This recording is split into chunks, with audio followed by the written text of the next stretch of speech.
Good afternoon, ladies and gentlemen, and distinguished guests, parliamentarians. I believe we have some diplomats from some various embassies, and it's my great privilege and pleasure to welcome you all to this virtual meeting on behalf of the British Committee for Iran Freedom. The reason you're seeing me in this role of chairing the meeting at the outset is because there is an emergency meeting has just been called this afternoon for members of parliament from London, where apparently there is a discussion about the additional lockdown procedures that are about to be implemented. So the virtual meeting of London MPs has started at 3 o'clock as well. Quite a few of those MPs attending that meeting were supposed to be at our meeting this afternoon.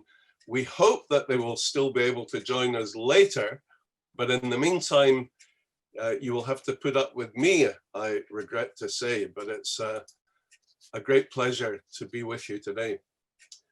Let me start by saying a few opening remarks. Donald Trump has called Iran the leading state sponsor of terror.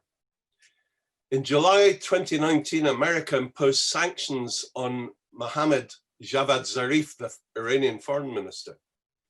He was identified by the US as an illegitimate spokesperson for Iran, which is really State Department speak for declaring Zarif a terrorist. As foreign minister, Zarif is in charge of Iran's army of ambassadors and diplomatic staff. In June 2018, he was therefore responsible for the orders given to Assadollah Assadi, a diplomat from their Iranian embassy in Vienna. Assadi was instructed to hand over 500 grams of high explosives and a detonator to an Iranian couple from Antwerp. He ordered them to drive to Paris and detonate the bomb at a major rally organized by the National Council for Resistance in Iran and attended by over 100,000 people. I was there myself, and I'm sure many of you were. There are many MPs and parliamentary colleagues from around the world. A combined operation by the German, French, and Belgian intelligence services led to the arrest of Assadi and 3 other conspirators, all of whom are now in prison in Belgium. Assadi's trial begins next month on the 27th of November. It will be the first time one of the regime's diplomats has been caught red-handed and brought to trial accused of terrorism. In an outrageous development, Assadi has told the Belgian authorities that if he is found guilty, there will be violent reprisals against European targets. He made this threat. Such a high-level atrocity could only have been validated by Hassan Rouhani, the so-called moderate president of Iran, and the country's supreme leader, Ali Khamenei. Ironically, the senior diplomat whom Assadi had replaced in the Vienna embassy was a guy called Mustafa Rudaki, another trained Iranian Ministry of Intelligence and Security agent. Rudaki had been redeployed to Albania by Zarif with the rank of first secretary in the Iranian embassy in Tirana. He was joined there by a new ambassador appointed by Zarif, Gholam Hossein Mohammadinia, a former high-ranking Iranian intelligence official. Zarif had clearly instructed his new team of diplomats in Albania that their main mandate was to track down and eliminate the People's Mujahideen Organization of Iran, the PMOI-MEK, who have created a new base in the country, Ashraf-free, housing over 2,500 of their members. But once again, Zarif's plans were thwarted. Albanian intelligence officers uncovered a plot to detonate a bomb at a Nowruz or Iranian New Year gathering of the PMI MEK members in Tehran. Two MIS agents, together with Ambassador Mohammadinejad and his first secretary Radaki, were expelled from the country by the Albanian Prime Minister Edi Rama. And these were not the only terror plots that bear the fingerprints of Zarif. In October 2018, the Iranian regime sent another senior MIS agent to assassinate an opposition figure in Denmark. He too now awaits trial on terrorism charges. Also in 2018, two Iranian diplomats were expelled from the Netherlands for acts of terror. You know, in the last 41 years, dozens of assassinations have been carried out by MIS agents in Switzerland, Italy, Germany, Austria, France, and Turkey. The fact that targeted eliminations can happen virtually unchallenged on European soil should surely be of great concern. For the past 4 decades, the mullahs' revolutionary creed of radicalized Islam has left nothing but death and suffering in its wake. Pursuing their constitutional objective of spreading revolution to create a fundamentalist Shiite caliphate, the clerical regime has vigorously backed Bashar al-Assad's bloody civil war in Syria. It has trained, financed, and commanded the brutal Shia militia in Iraq. It has sponsored Hezbollah terrorists in Lebanon and the Houthi rebels in Yemen. It has bankrolled and inspired the export of proxy wars and terror throughout the Middle East and the wider world. This theocratic fascist dictatorship has wrecked the Iranian economy, plundered the people's wealth, ruined the environment, and turned this once great nation into an international pariah. Deploying the Islamic Revolutionary Guards Corps, the IRGC, the regime's Gestapo, the mullahs have unleashed a homicidal blitz on their own population, crushing dissent, wantonly murdering and maiming thousands of peaceful protesters. Iran's jails are bursting at the seams with political prisoners, many of them young students, male and female, arrested during the nationwide uprising in November 2019. Under the mullahs, Iran has achieved pole position as the world's #1 executioner on a per capita basis. And in the summer of 1988, as we all know, the summary execution of more than 30,000 political prisoners in Iran took place in an atrocity that surely must rank as one of the most horrific crimes against humanity of the late 20th century. The vast majority of the victims were PMI MEK activists.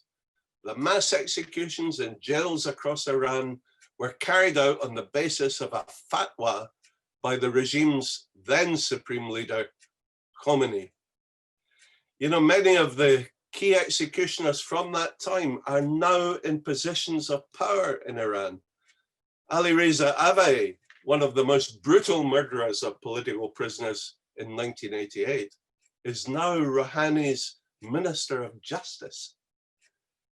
If we're serious about terminating their bomb factories and eliminating their spies, we should close all of Iran's embassies and expel their diplomatic staff. Khamenei, Rouhani, Zarif, and other leaders of the regime should be indicted for genocide and crimes against humanity and brought to trial in the international courts. The time has come for these arch criminals and murderers to be held to account. The EU and the UN must stop its appeasement of this fascist regime. Thank you very much. Could I now welcome Daulat Norozi from the NCRI UK. She is a great friend and representative of the NCRI in the UK. She is going to read us some words from Mrs. Mariam Rajavi. You're most welcome, Daulat. The floor is yours. Thank you very much, Isran. I'm very grateful for the marvelous speech that you made, and I'm sure that it would have a lot of effect and hopefully be heard by many around the world, and particularly in Europe and the UK, and it would be very effective in changing their policy towards the right one. I'm grateful and I very much appreciate all your support, relentless efforts during the past at least 2 decades in supporting our movement and the Iranian people's struggle for a free democratic republic government in Iran that could ensure human rights, equality, as well as freedom and democracy to prevail in our very devastated homeland by this mullahs regime. As you said, I have the honor today to convey to you the message, the written message by Mrs. Maryam Rajavi, the President-elect of National Council of Resistance of Iran. And if you bear with me, please, I will go ahead and deliver the message. Thank you very much for giving me the opportunity. Honorable representatives of the people of the UK and Ireland, I would like to thank you for your sense of responsibility when it comes to the threat posed by the Iranian regime and for your support for the Iranian people's human rights. Human rights, freedom, and the desire of Iranian people for change and establishment of a republic based on universal suffrage is at the core of the Iranian issue. Ignoring these dimensions runs not only against the interests of the Iranian people, but would also undermine the security of the Middle East, Europe, and the entire world. Sadly, neglecting these vital dimensions have shaped the core of the policies of the European countries towards Iran. As my very dear friend Baroness Boothroyd said, sanctions against the regime and support for the resistance movement for democracy are an imperative for international security. Today, the people of Iran are surrounded by the regime's atrocities and destruction. On one hand, they face a catastrophic economy. On the other hand, a large segment of the people in Iran are starving. And Iran has one of the highest inflation rates in the world. On top of all this, Khamenei and the Islamic Revolutionary Guards Corps, IRGC, have plundered the national wealth. This is the Iranian economy, which is the main problem at the moment. Every year, they steal tens of billions of dollars from the public's wealth, or they move it abroad. In addition, billions of dollars are spent on warmongering, terrorism, as well as on missile and nuclear programs of the mullahs regime. Another issue is the spread of COVID-19 in Iran. Today, the most conservative estimates put the death toll at over 125,000. Even based on official figures, currently Iran has the highest number of victims per capita in the world. The value of assets of the economic institutions controlled by Khamenei amounts to $1 trillion. As soon as the coronavirus pandemic hit Iran, the Iranian resistance issued a call saying that the regime must run the assets of these financial institutions to pay for the medical and health expenses of the workers and the needy for several months at least, so that they would not need to go to work where they can be exposed to the virus. But the mullahs do not use the government's revenue and resources to contain the spread of the disease. In fact, they use this situation to disappoint the people and silence their protests. And finally, there is the mullah suppression, torture, and execution to preserve their faltering regime. Today, dozens of political prisoners are now on death row. The lives of those arrested during the November 2019 protests are in danger. Wrestling champion Navid Afkari and Mustafa Salehi were executed after experiencing barbaric torture.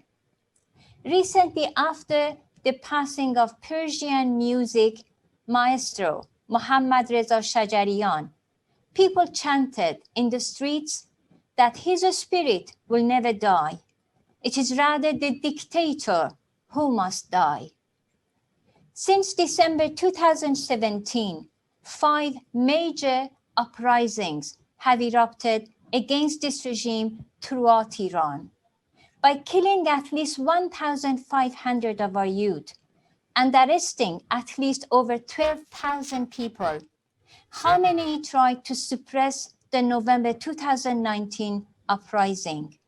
These protests are sparks beneath the ashes, and the daily activities of young people and resistance units prove this fact.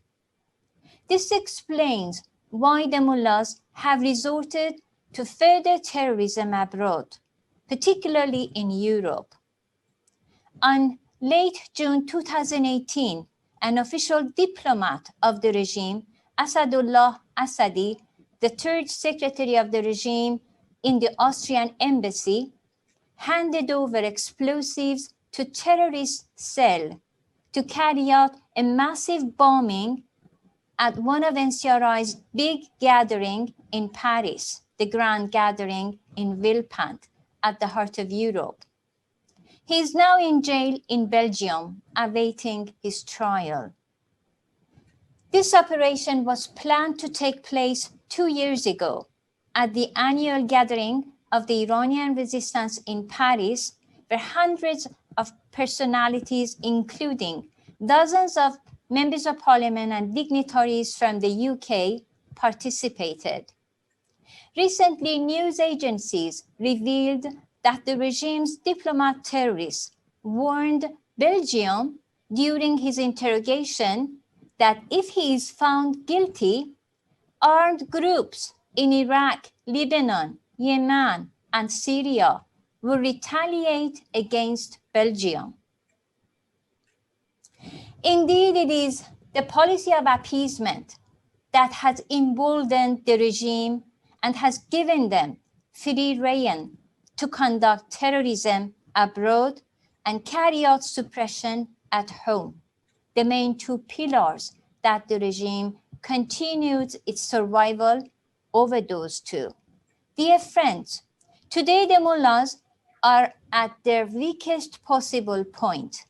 This is why they need to suppress the people of Iran and to export terrorism and war more than any other time in the past. On behalf of the Iranian resistance, I call on parliamentarians in Europe, particularly both legislative chambers in the UK and the Parliament of Ireland, to take the lead in adopting a new firm policy towards Iran. In brief, this policy includes 3 elements. 1 is human rights for the people of Iran. The second is a comprehensive embargo against the religious dictatorship. And the third is the recognition of the Iranian people's resistance for freedom and democracy. It is essential that Britain, Ireland, and other European countries designate the IRGC as a terrorist group, shut down the regime's embassies, centers that the mullahs are carrying out terrorist operations through them, and expel the regime's agents from European soil. An independent international mission must investigate the massacre of over 30,000 political prisoners in Iran in 1988 and the slaughter of more than 1,500 protesters by Khamenei during the November 2019 uprisings throughout Iran.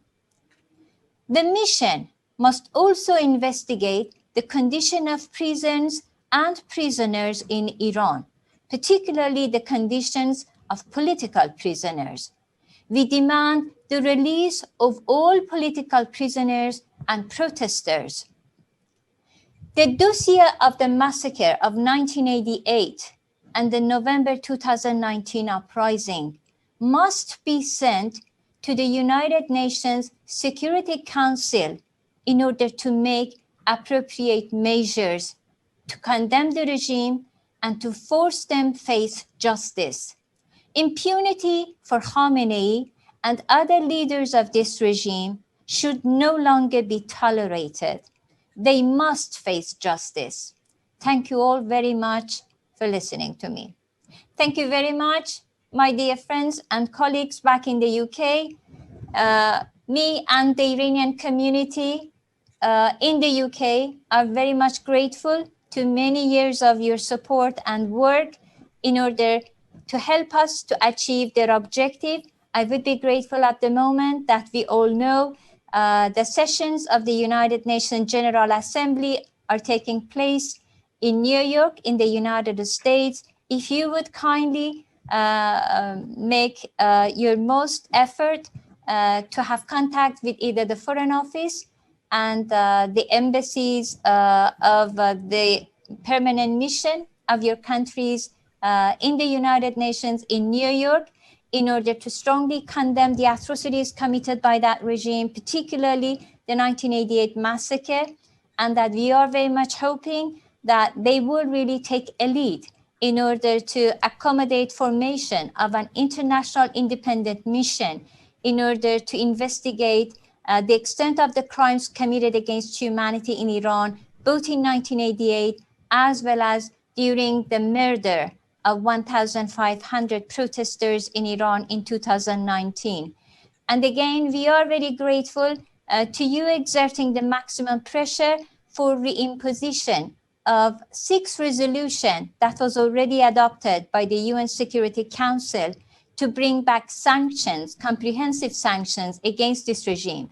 As Madam Rajavi had said, we know that every dollar given to this regime will end up in the hands of the mullahs and IRGC and their terrorist Quds force and other terror groups in the region, whether helping with Houthis or repressive forces of Bashar Assad or other terrorist groups, particularly Hezbollah, to actually target the hearts of our youngsters and youth that participate in demonstrations striving for freedom and democracy. So the money should be given directly to the people, not the regime's officials. So far as this regime is in power, firmness, decisiveness is the only solution.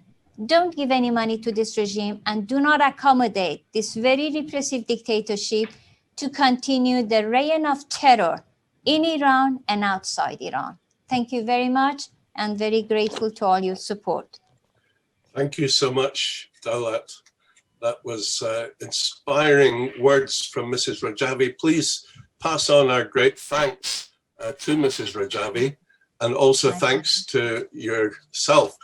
We see now much evidence units which are in every town and city in Iran putting up posters of Mrs. Rajavi and Masood Rajavi on the walls, risking their lives to say these are the people who inspire us. These are the people who can bring freedom and democracy to our country. So please pass on our greatest best wishes to Mrs. Rajavi. Thank you very much, and I will surely do so. Thank you. Thank you. It's a great privilege to welcome our next speaker, who is the Right Honourable Theresa Villiers, MP for Chipping Barnet and former Secretary of State for the Environment, and a great supporter of the British Committee for Iran Freedom, and a great friend of the Iranian resistance. Theresa Villiers, the floor is yours.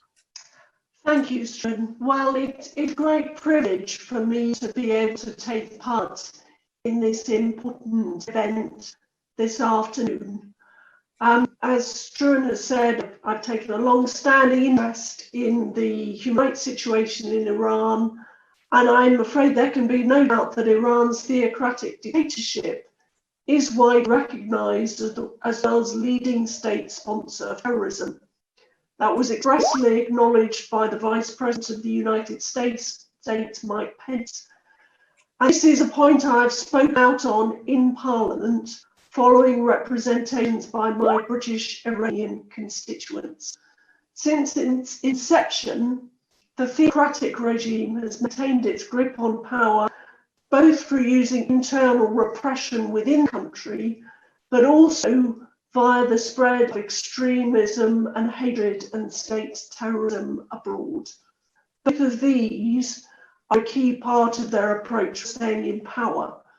Analysing the connection between these two pillars of the regime is central to understanding Iran's motives and tactics and their methodology for seeking to maintain and shore up their position.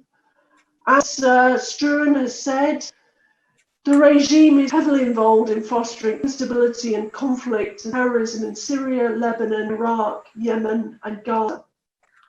They, for example, supply huge amounts of arms to proxies like Hezbollah. They are also known to be providing assistance to Hamas, Al-Qaeda, and the Taliban. My British Iranian constituents in Barnet tell me the mullahs are also using terrorism to target Iranian dissidents abroad, including pro-democracy movements such as National Council, for instance, in Iran. This is a worrying extraterritorial application of the brutal domestic crackdown on popular protest that other speakers have already highlighted this afternoon. So I'm afraid it's not just in the war zones of the Middle East that the impact of Iran's activities on terrorism is being felt. As you have heard this afternoon, an Iranian diplomat is due to stand trial in Belgium accused of involvement in a 2018 terror plot. Iran and its IRGC are a threat in many places around the world. They are ruthlessly suppressing the democratic aspirations of the Iranian people at home, and they're causing real threats to other countries as well. It's shocking that the UN embargo on conventional weapons sales to Iran is due to expire in just a few days' time. I hugely regret that. I very much like to see a tougher approach to the regime by the UK government. There is, for example, a clear case to prescribe the IRGC as a terrorist organisation, and I've urged the UK government to do this. I'd also call on the UK government to engage with Mrs. Rajavi and NCRI, who are working so hard to move Iran towards a free and democratic future. And so I'd like to welcome the statement we just heard read from Mrs. Rajavi.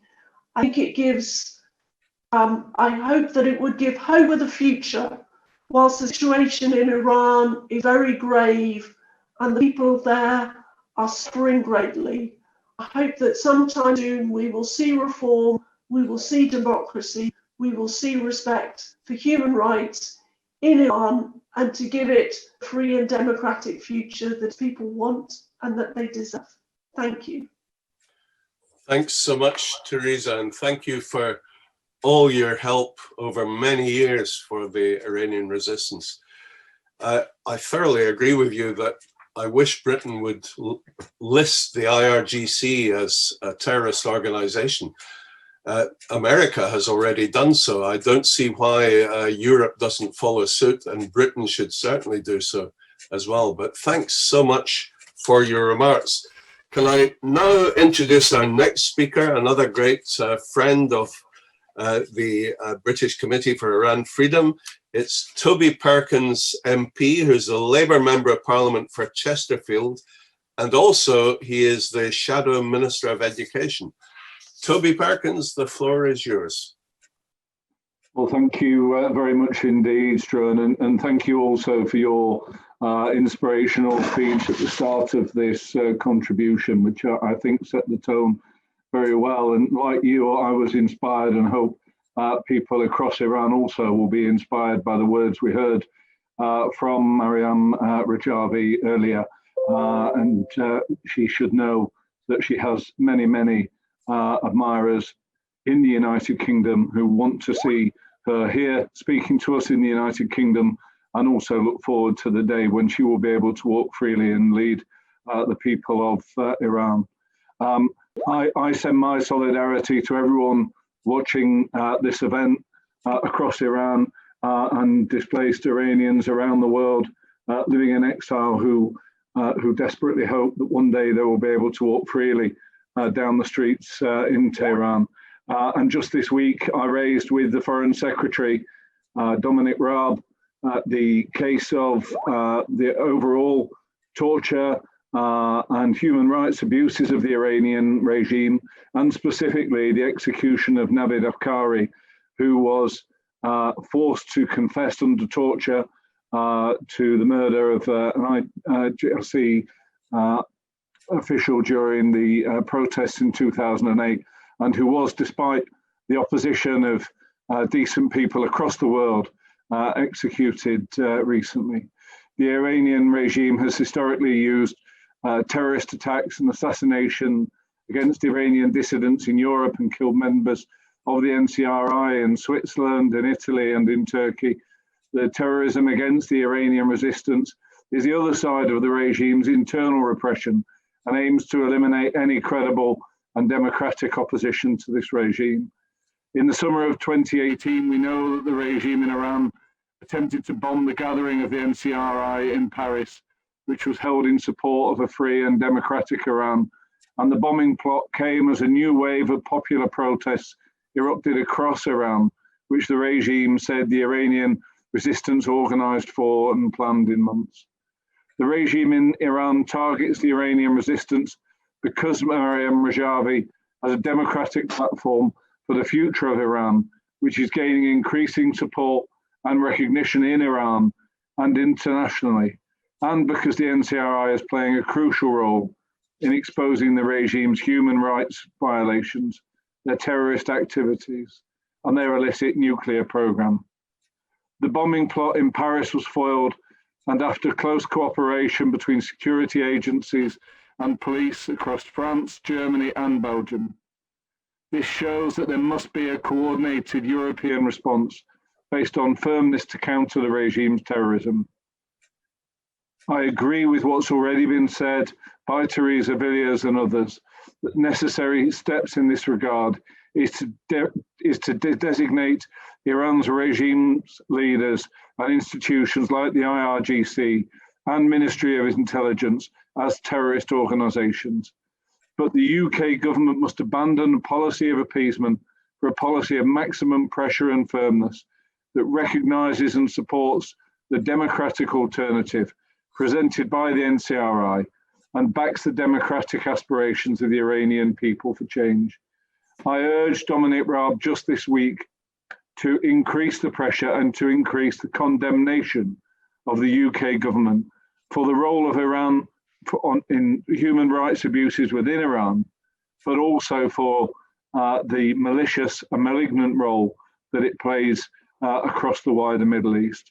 And so in ending this message, I send my solidarity to all the people of Iran and my thanks to all those who continue the fight. Thank you very much indeed, Toby. You know, the day after Assadollah Assadi was intending to have the bomb explode in Paris, Zarif, the foreign minister, had arranged to visit the Vienna embassy. Presumably, he was going to congratulate his diplomat for carrying out the atrocity. Unbelievable. But thank goodness now we will see justice done, hopefully in a European court. Thank you so much again for your great support.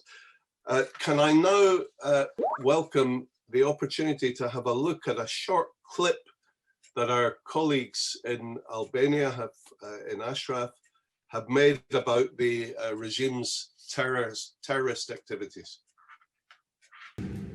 Terrorism.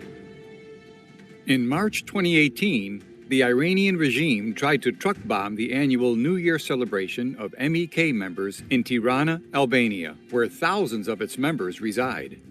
The National Council of Resistance of Iran, NCRI, President-elect Mrs. Rajavi and Rudy Giuliani were to address the event.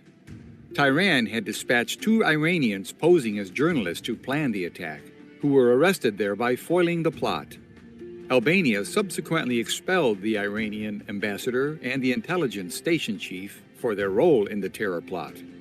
On June 30th, 2018, Belgian authorities foiled a major terrorist plot by arresting a hit team in Brussels en route to Villepinte, north of Paris, to plant a bomb at the annual gathering in support of the NCRI, in which 100,000 Iranians and hundreds of international dignitaries took part. Another terrorist was arrested at the venue. Mrs. Rajavi was the primary target. The next day, a senior Iranian diplomat in Vienna, Assadollah Assadi, was arrested in Germany trying to return to Vienna from Luxembourg, where he had personally handed over the explosives to the terrorist agents. He was the intelligence ministry station chief at the embassy since 2014. The Supreme National Security Council, headed by Hassan Rouhani, decided to carry out this major terrorist operation, which was approved by the regime's supreme leader, Ali Khamenei. The plot came after the major nationwide anti-regime uprisings in Iran in December 2017 and January 2018 that shook the regime to its foundations. In January 2018, Khamenei had underscored the role of the MEK and its network in leading the uprising. In October 2018, the French Interior, Foreign and Economy Minister said in a joint statement, "Without any doubt, responsibility falls on the Iranian Intelligence Ministry, and the Deputy Minister of Intelligence had ordered it."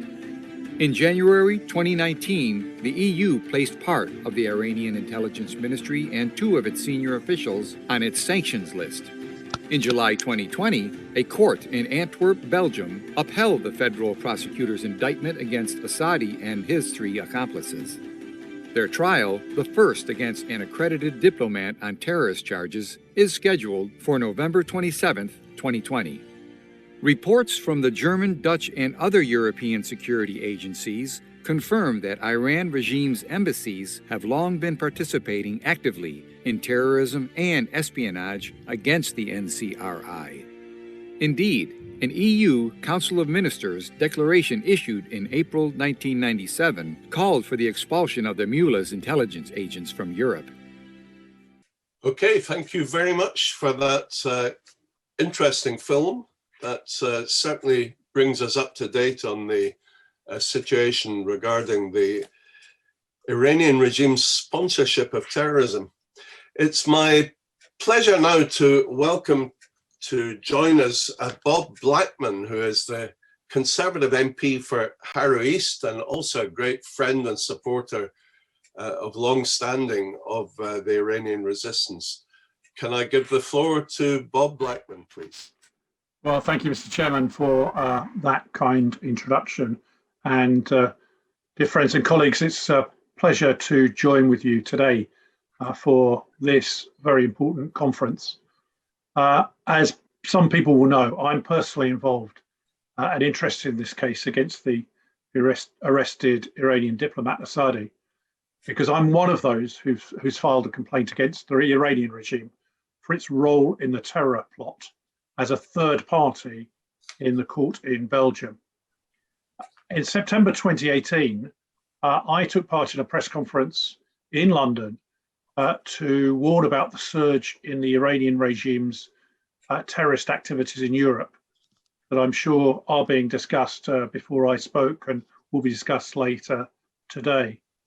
At the conference that we had as long ago as September 2018, the NCRI UK Representative Office presented new details that showed that this wave of terror plots in Europe were decided at the very highest levels in Tehran, including the Supreme Leader Khamenei and the President Hassan Rouhani. Now, just remember, just before the bomb plot was foiled in Paris, Rouhani, who had a phone call to the French President Emmanuel Macron, he asked the President to limit the activities of Mrs. Maryam Rajavi, and her resistance movement in France. The French president, who is not necessarily someone that I strongly support, rightfully refused this demand by Rouhani, because Europe is based on the right to express freedom of speech and assembly. So the regime responded, as it always does and always will do, when it doesn't get its way, by using terrorism. In July 2018, I and 5 other cross-party colleagues put forward an early day motion in the House of Commons, which was ultimately supported by 76 cross-party MPs. Our motion read, and I think this is worth repeating, that this House strongly condemns the attempted bombing at the gathering of the Iranian opposition in Paris. The Free Iran, the Alternative, strongly condemns Iran's regime over its terrorist activities in Europe and the misuse of diplomatic privileges, reiterates the need to try the suspects and expel other Iranian intelligence officers operating under diplomatic cover, or as ex-members of the opposition, calls for a robust policy to confront Iran's malign activities, and reiterates this incident, which demonstrates the regime's fear of the MEK and PMOI, and the National Council of Resistance of Iran coalition as the democratic alternative in its exile. So, as I listen to the other speakers today, I want to reiterate that many of the recommendations put forward today have very widespread support in the United Kingdom, in the House of Commons, and on a cross-party basis. We know that the regime is a very serious threat to all of our interests. We know that the regime has attacked our embassy in Tehran, it's engaged in cyber attacks against the UK Parliament, and now we have its diplomat who is about to be prosecuted for terrorism, threatening the court and European countries with even more terrorism if he's convicted for the terrorist charge. All of this goes to show the United Kingdom and our European allies must end the appeasement policy on Iran and abandon once and for all the long-held illusion that somehow moderates will emerge from within the theocratic dictatorship and usher much-needed reforms in Iran. We were told that Rouhani is such a man by the Foreign Affairs Committee of the United Kingdom House of Commons back in 2014, but that we must proceed with caution. Now, the reality is, it seems that the warnings were justified that as terrorism has increased and human rights situation in Iran has deteriorated under Rouhani's tenure. The time has now come for us to stand firm against this regime, join our American allies in pursuing the campaign of maximum pressure, and support the reimposition of all United Nations sanctions on the regime. We must also, as we've heard, join the US in prescribing the IRGC in its entirety as a terrorist organization. As the late great Sir Winston Churchill once said, an appeaser is one who feeds a crocodile, hoping that it let him last. Now the regime's terrorism has reached Europe and the time to act is now. The UK can now obviously act on its own following Brexit and support the reimposition of all United Nations sanctions and prescribe the IRGC. And I urge our UK government to do so. I hope the government will take the lead on a pressure campaign on the regime in Iran and lead the way for our European allies to follow. And in ending, I have joined 83 other colleagues in the House of Commons in writing to the Foreign Secretary, calling on him to end the policy of supplying arms to Iran, which is currently still going on. We must end the supply of arms to this terrorist regime. So thank you all for your participation in this conference today, and you have my unending support until such time as we've restored democracy to Iran and installed Maryam Rajavi and a democratic institution as the leaders of Iran. Thank you. Bob, thank you so much. That was a powerful speech. And thanks also on behalf of everybody in the Iranian resistance for your personal involvement in the Assadi case. That is extremely important and valuable. You're so right saying that the instructions to Assadi must have come from the highest level, because under their medieval interpretation of Sharia law, you cannot spill innocent blood unless by a fatwa, which can only come from the supreme leader. So he should be immediately indicted for crimes against humanity and attempted genocide. Thanks very much again. Can I now welcome Sir Alan Meale, who is the Labour politician and former Vice President of the Social Group in the Parliamentary Assembly of the Council of Europe, and also a great supporter of the Iranian resistance. Sir Alan Meale, the floor is yours. Can I first of all say that it's an honour to be asked to participate in what I determine is a very important, prestigious conference discussing the whole area of terrorism. Now, can I first of all say that I want to pay tribute to the staff of the POMI who work tirelessly in this country and abroad to try and bring freedom to their country. And I think it's their credit that conferences like this actually go ahead with many prestigious people participating. Is it an important conference? Yes, of course it is. I recall that on many occasions when amidst popular protests against the despotic regime in Iran, what happens is you get a very negative response from the regime over there.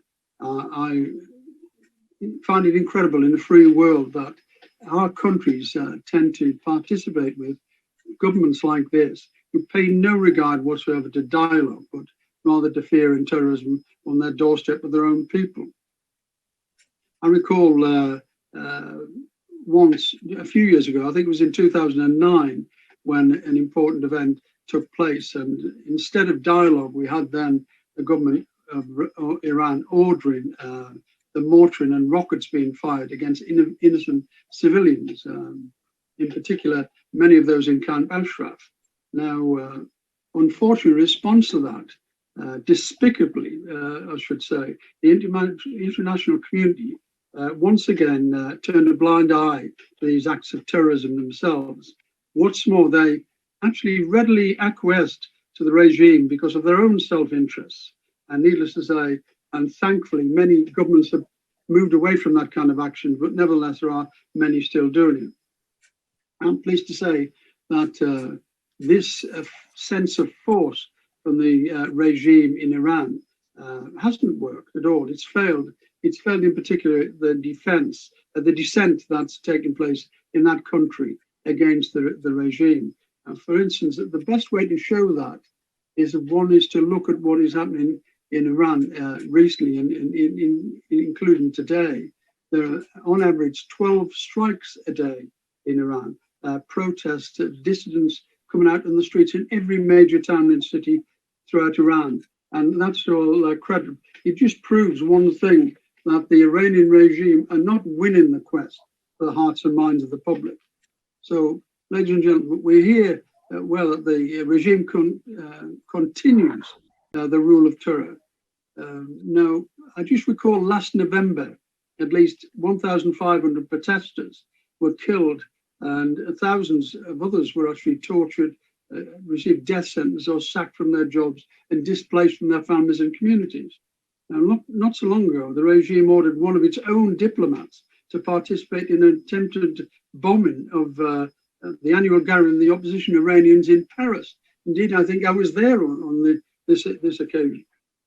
Now, this is a scandal unprecedented in the free world, and it serves to say to every country in the world who lives in a democratic area that you should have nothing whatsoever to do with this regime. Now, I myself have participated in many meetings up and down the country and abroad in support of the regional fight back. And as I say, I pay tribute to all the people who participate in that. Their work is magnificent because it reminds every one of us in the free world the fight that they've put up and are continue to put up. And it's a fight which this conference today is reflected in. And I agree with the aims of the conference to highlight and enlighten the resistance to the regime and to fight for freedom. And I call out no hesitation whatsoever in calling all governments in the free world to do whatever they can, whatever is necessary to support opposition to the current regime and to, in particular to support Madam Rajavi. Thank you very much indeed for that very excellent speech by Sir Alan Meale.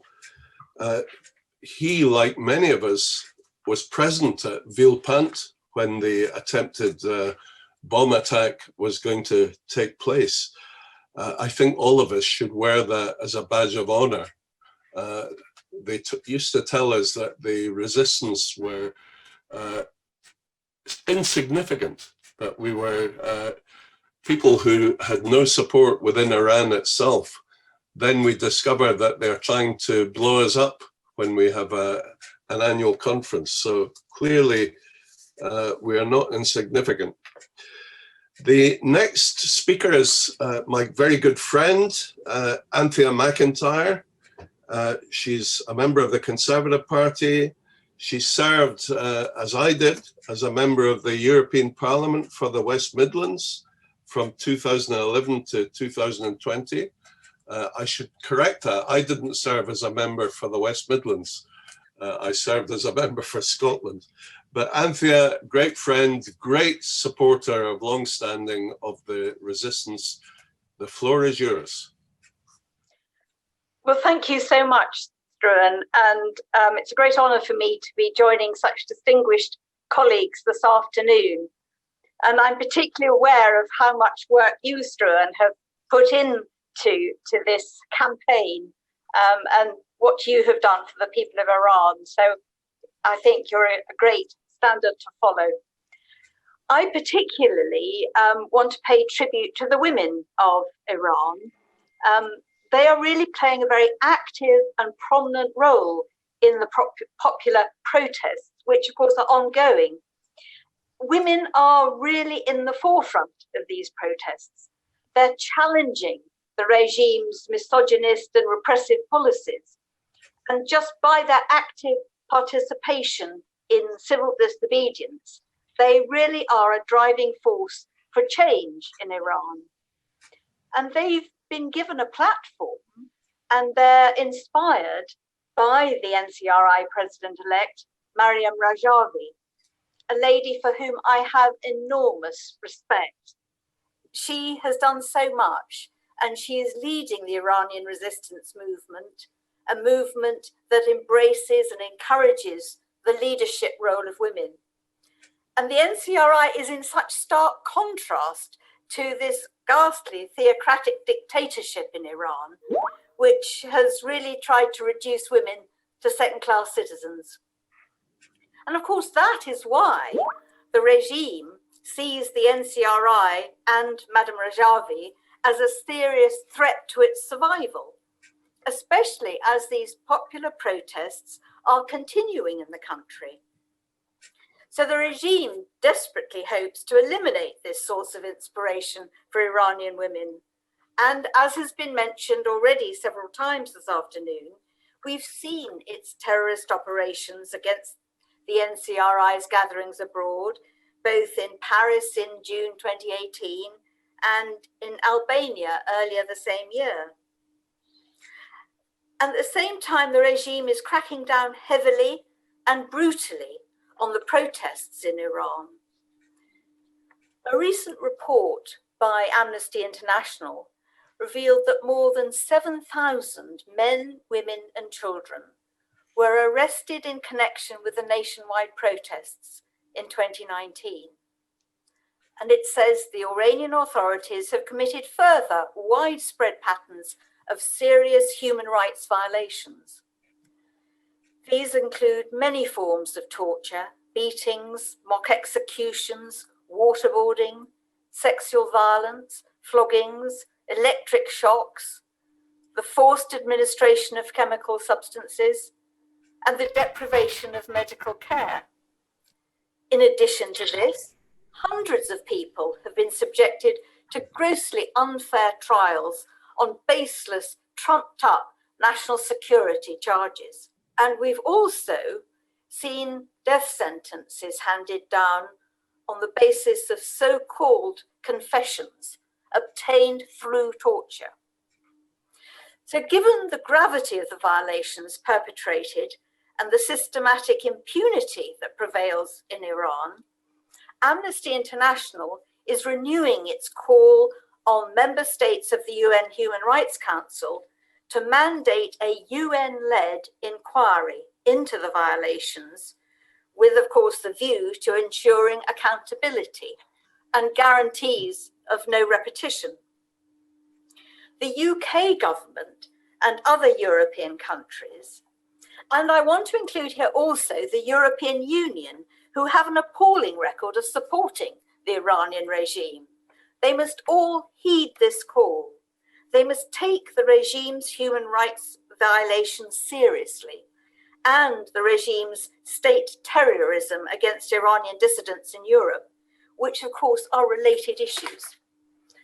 There must be a firm policy to counter the Iranian regime and to hold the regime's leaders to account for these atrocities and these acts of terrorism. We must also support the Iranian people and their resistance movement for change. So part of this policy must include making trade and diplomatic relations with Iran contingent upon an end to support for terrorism, an end to executions, and the immediate release of all political prisoners. They must also pledge to investigate all the possible terrorist activities in Europe by the Iranian regime and to prosecute those responsible and to expel Iranian diplomats who facilitate these crimes. It's time we all stood up to them and supported the Iranian resistance movement and Maryam Rajavi, and I am very privileged to be able to do so. Thanks very much again, Anthea, for your great support and particularly for highlighting the predicament of women in Iran today and also drawing attention to the very important Amnesty report. You are criticizing the EU. You know, Josep Borrell, the High Representative for Foreign Affairs and Security, he has introduced sanctions and he is critical of Lukashenko in Belarus, but does nothing against the Iranian regime. Belarus is bad, but the Iranian regime is even worse. So you're quite right to level that criticism. Thanks very much again. It's my privilege now to invite to take the floor Steve McCabe, who is a fellow Scot, Labour politician and MP for Birmingham Selly Oak, former Labour Party whip and a great supporter of the Iranian resistance. Steve, the floor is yours. Good afternoon. It's nice to be able to join you today. Look, I want to make some very brief comments about the situation as I see it. But let's be absolutely clear. Iran is the leading sponsor of state terrorism. That's the problem that we're confronting. And the regime does this for two reasons. First of all, it's interested only in repressing its own people at home. It's interested in stifling any dissent. It's interested in making it impossible for people to even engage in peaceful protest. And abroad, it's determined to spread its evil doctrine and to silence any opposition. It wants to cow foreign governments into submission, and it wants to deny any voice to legitimate opposition. That's why it doesn't want the National Council for Resistance in Iran to be able to speak at public events. That's why it targets their individuals. That's why it attempted to bomb the NCRI convention in Paris. This is a regime which engages in the most brutal of domestic policy objectives. It's a regime who intend to eliminate all opposition. and they're willing to use anyone in order to achieve their aims. That's why Assadollah Assadi is about to go on trial in Belgium. A senior Iranian diplomat engaged, complicit in an attempt to carry out a bombing operation. That is what we're dealing with. Now, it's quite simple. Western governments need to stand up to this. They need to speak out and they need to make it clear we're not going to accept this kind of thing. And I know some people argue there's a case for appeasement, for trying to build better relations, for offering financial inducements. They think that might make the leopard change its spots. It won't. They think it might encourage progressives in Iran. It won't. They will interpret any gestures from Western governments as a sign of weakness. It will only serve to embolden the regime. There is only one approach we can afford to take to the present regime in Iran, and that's to say, you are excluded from the world community. You are ostracized. We will not deal with you. You must face the consequences of your actions. Either call free and fair elections and let your people go, or prepare to be frozen out from the entire world. Wonderful. Thanks very much, Steve. As always, very strong, powerful remarks. Thank you so much.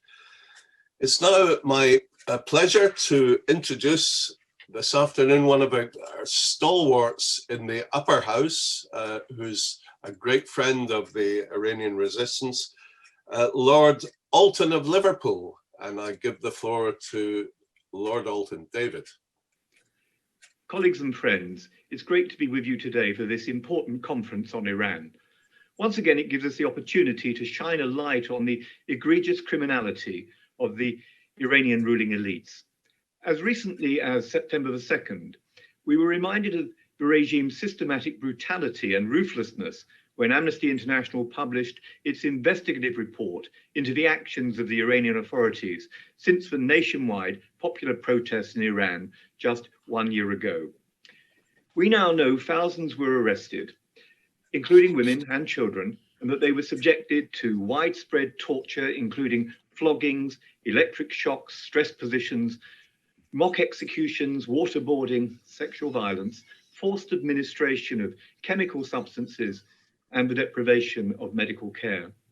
Amnesty's report says that Iran's police, the intelligence and the security forces, along with prison officials, were all culpable and participated in these shocking atrocities, all of which are clearly prosecutable offences under the law. But the complicity of Iran's judges and the prosecutors is merely the latest example in a long history of justice distorted and justice denied. Pause too to recall that these same authorities recently executed an Iranian wrestler champion, Navid Afkari, after arresting him and his brothers in connection with protests against the regime. This was despite an international appeal to stop his execution, it being clear to anyone who followed the case that his death sentence came after an unfair trial and a confession which was extracted under torture. Having been in northern Iraq a few months ago, I'm acutely and sadly only too well aware of what the regime's state terrorism and destabilizing activities mean for the stability and for the people of the region, not least for the long-suffering Kurds, the Yazidis, Assyrians, and other minorities there. And the regime's poisonous tentacles reach beyond the region. The organizers of today's event are right to express their concern about how the regime openly threatens the security of Europe and European citizens by engaging in bombing plots against the opposition, the NCRI, and Iranian dissidents on European soil. In this respect, I welcome the forthcoming trial next month in Belgium of the arrested Iranian diplomat alleged to have been involved in bombing the NCRI gathering in Paris. I vociferously condemn any attempt by the regime or its agents to threaten the court in an intimidatory attempt to influence the outcome. A great British Prime Minister once said that justice delayed is justice denied. It's high time that Iran's regime was made to answer for its support for terrorism and the long-awaited denial of justice rectified. European governments and the United Kingdom must make it clear to Tehran that under no circumstances will they accept any intervention from the regime seeking to influence or to intimidate the court and to subvert the rule of law and the administration of justice.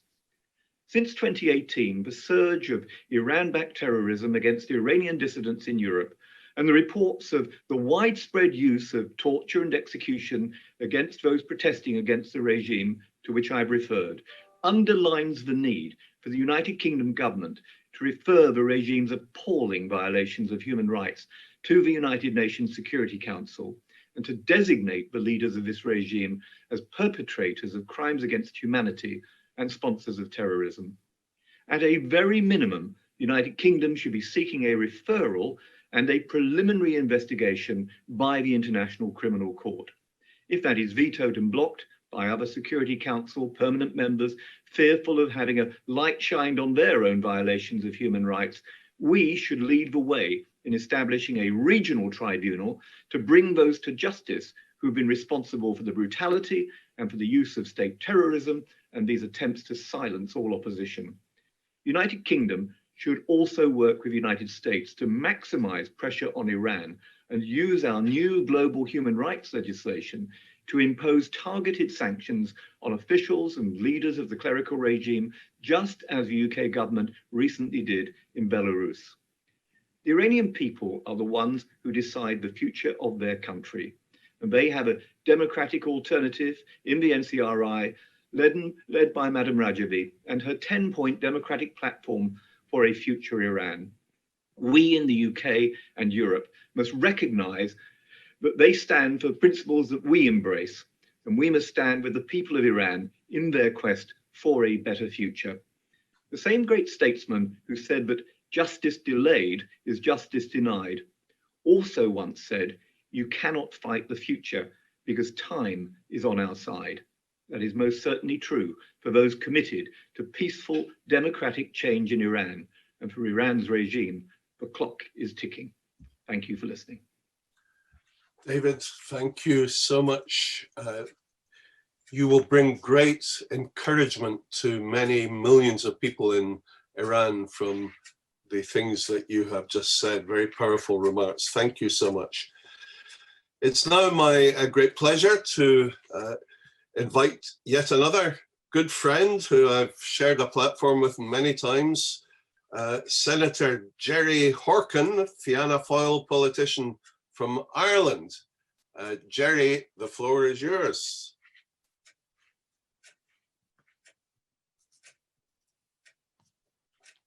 There we are. We have the microphone now. Thanks, Drew. Now, I'm not currently a senator, as people know, but I certainly have been, and hopefully maybe again.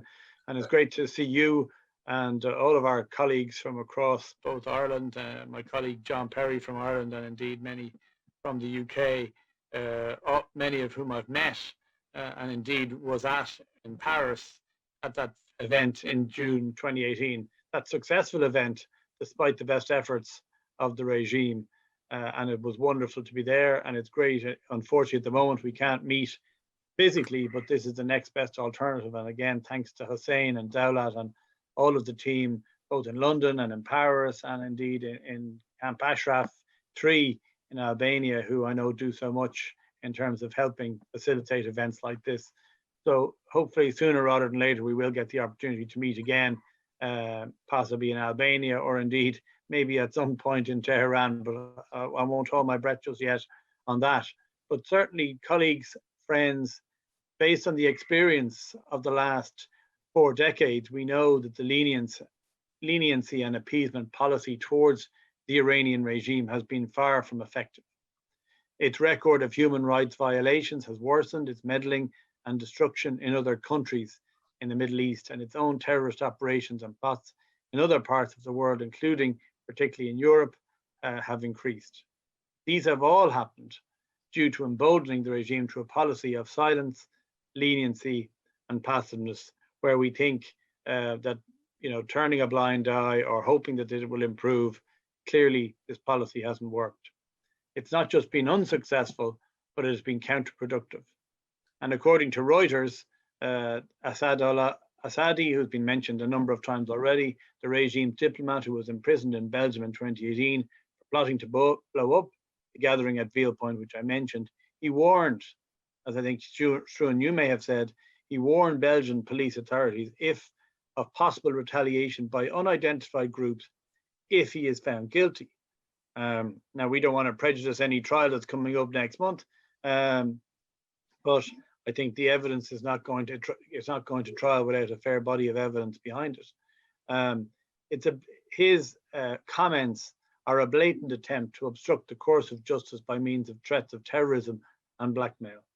And this is what the Iranian regime has been doing all along, blackmailing the West by threatening and carrying out terrorist attacks against its citizens and interests. And it only makes sense for this to be stopped at once, for our own sake as much as anyone's. European governments must wake up and realize immediately that we cannot carry on with making the same catastrophic mistakes for much longer.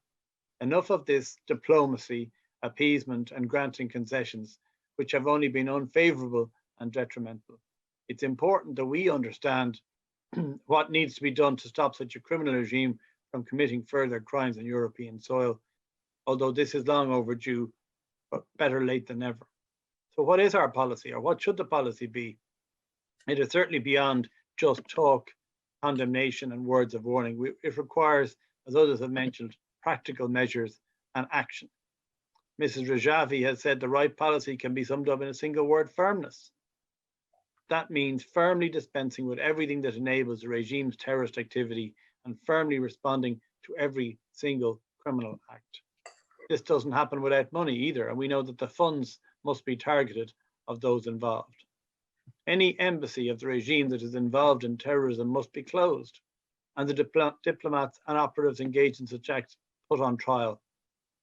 The regime's espionage and terrorism centres, including companies and cultural centres, religious buildings funded by the mullahs, must all be closed. And financial transactions, as I've mentioned, by the agents or companies of the Iranian Intelligence Agency or the IRGC Quds Force must also be blocked. Unless we implement the correct policy, the aggression of the Tehran regime on our soil, on all of our soils, will only escalate, because there is a direct relationship between the deteriorating situation inside Iran and the regime's violence, both inside of Iran and worldwide. We all know in which direction the situation inside of Iran is heating up, and the country is on the verge of a revolution, with the collapse of the economy, spread of extreme poverty, frequent strikes, and potential nationwide unrest. We must preempt any form of violent and criminal reaction from the regime. We know we've been in Paris, we've been at other events. We know they don't like these events. They are successful, they do work. It is great we're having this event today. This no doubt is being watched, not just by supporters of the NCRI, but of their opponents. And some of them will be out mentioning, looking at what we're doing and not liking it. But we must stand up, we must recognize that the regime is not the regime that is leading to the best outcome for the people of Iran, not leading for the best outcomes of the people of the world. Much of what's happened in Syria is funded by Iran and supported by Iran, the regime, and has caused conflict not just in Syria, but by displacement right across Europe and other parts of the world. So just again, to thank yourself, Struan, for chairing today, to Hussein, Dawlat, and everyone else involved, and great to see all of my fellow colleagues right across both the UK, Ireland, and further afield. So thank you very much. Thanks, Jerry, for your powerful statement again, and for demanding action, which is absolutely right. Action and firmness. I absolutely endorse what you said. Thanks again for your support. Thank you. Can I now invite a Labour Member of Parliament? He's the Member of Parliament for Gateshead and a great supporter of the Iranian resistance, Ian Mearns, MP. Ian, the floor is yours. Dear friends, President-elect Mrs. Rajavi, thank you for inviting me to your gathering. My name is Ian Mearns and I am the Member of Parliament for Gateshead in northeast England. I'm here to express solidarity with the brave Iranian people, the Iranians in diaspora and the Iranian resistance movement who suffered enormously at the hands of the theocratic dictatorship in Iran.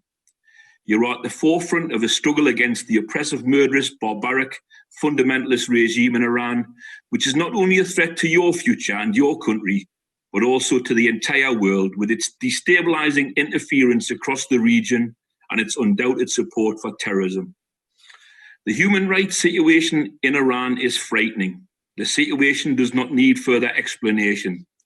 The atrocities conducted by the regime are well documented. But in recent months, we've witnessed further alarming developments with an intensified clampdown on supporters of the opposition, the PMOI, political prisoners and activists inside Iran as the popular dissent against the excesses of the regime.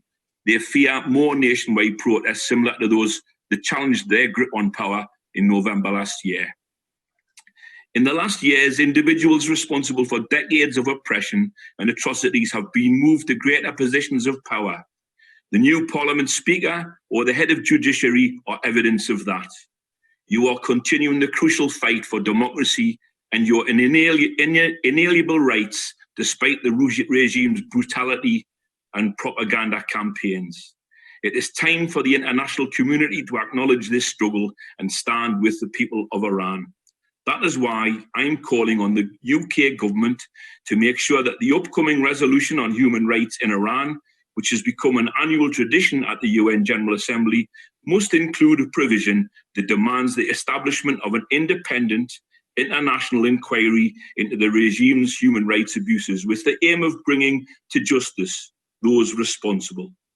This annual resolution on Iran should not only condemn the regime's human rights abuses, but also demand the regime allows in an investigatory fact-finding mission into the country, into the prisons, to meet with political prisoners and detained protesters, as called for by the NCRI President-elect, Mrs. Maryam Rajavi.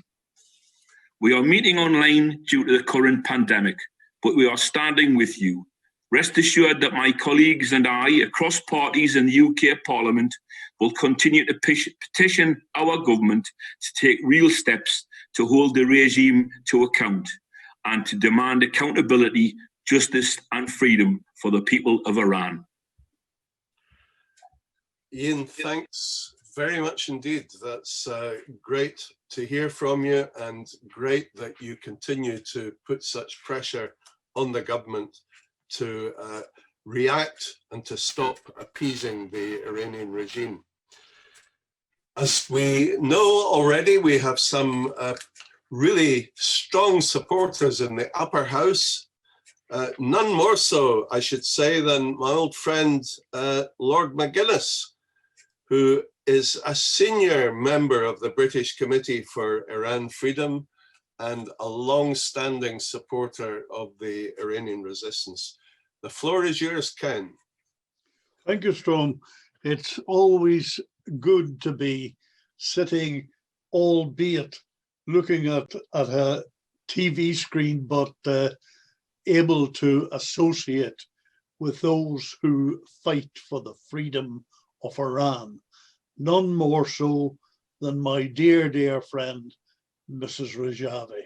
It's so good to see her still working to free her fellow citizens in Iran.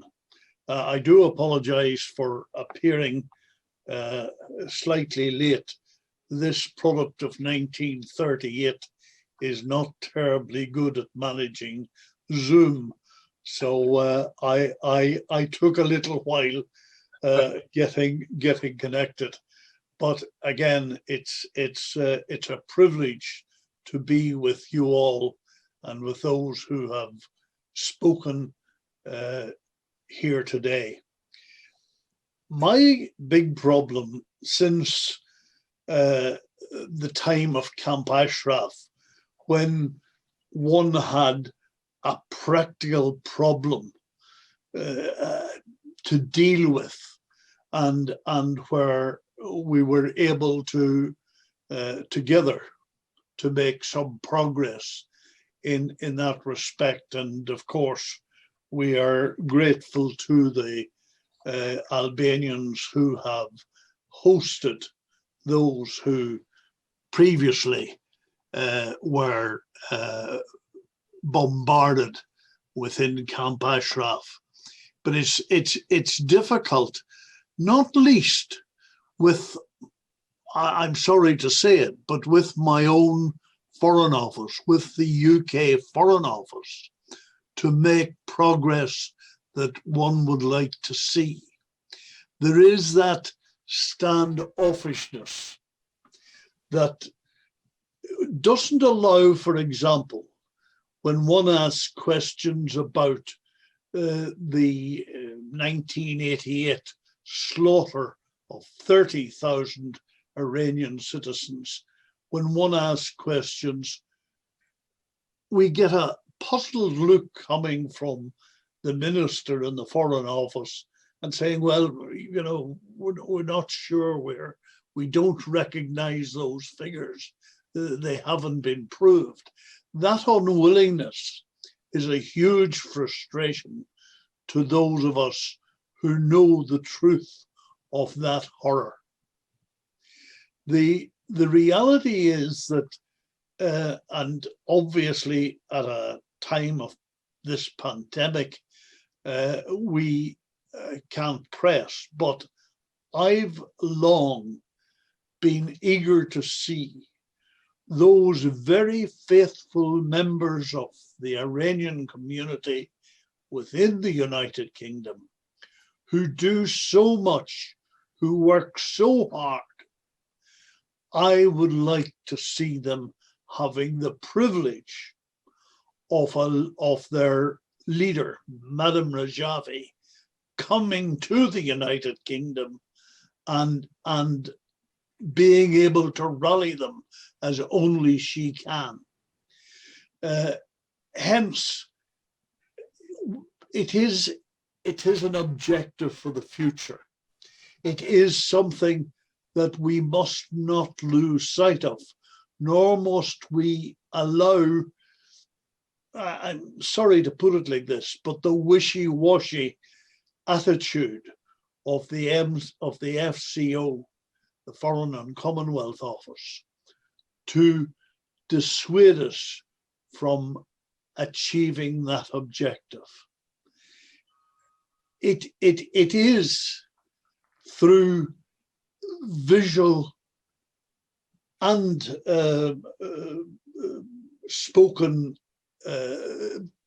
but both visual and spoken approach that we will be able to win more support on the ground amongst UK citizens and to create the atmosphere where we can acknowledge those members of the NCRI and their esteemed leader.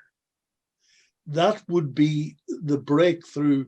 And for those who, like myself, are sitting in the United Kingdom Parliament, then we have got to maintain the objective of having Madam Rajavi amongst us when the time is appropriate. I see some of you nodding in approval there, Anthea and others. Thank you. That must be our objective. Thank you, Malcolm. That must be our objective.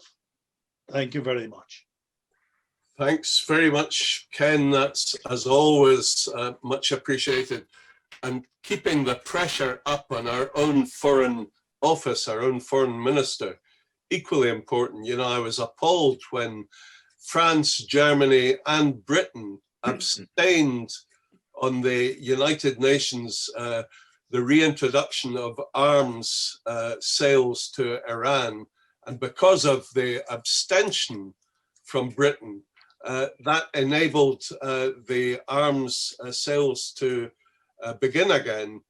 unless America uses its great power to stop that happening, which I'm pretty sure they will do. But keep the pressure up, and thanks for all your hard work. The next speaker is Roger Godsiff, who was a very long serving Labour Member of Parliament until the election last year, and also a long-standing supporter of the Iranian resistance. My great pleasure to invite Roger Godsiff to take the floor. Roger. Well, thank you for inviting me to participate in this conference today. It's a great honour for me to be here with my former parliamentary colleagues and other distinguished guest speakers. I listened to what's been said today, and I strongly endorse the recommendations put forward by the other speakers in order to counter and stop the terrorism of the Iranian regime. As has been said by other speakers, terror is the means by which the regime survives and stays in power. It's the way it advances its reactionary policies and confronts any opposition, be it in Iran or in any other part of the world. The trails of the regime's state terrorism can be traced all over the world.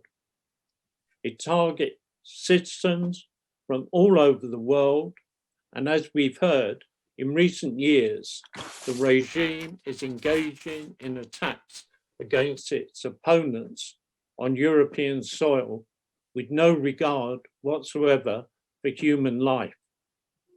The two bombing plots that we've heard about reminds me very much indeed of the ISIS terrorist attacks, whose aim was nothing more than to cause mass casualties and chaos.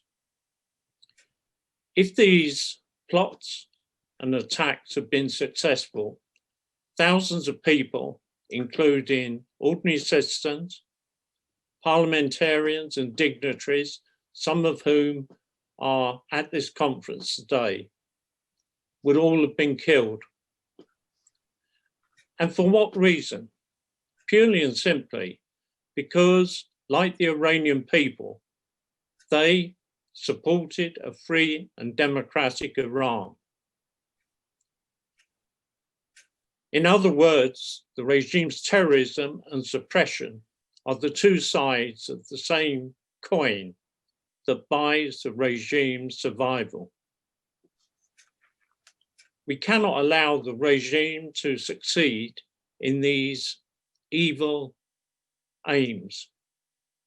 If we in Europe stand passively by and do nothing in the face of the growing regime's terrorist activities in Europe, then I regret to say that we will all be complicit in their evil atrocities.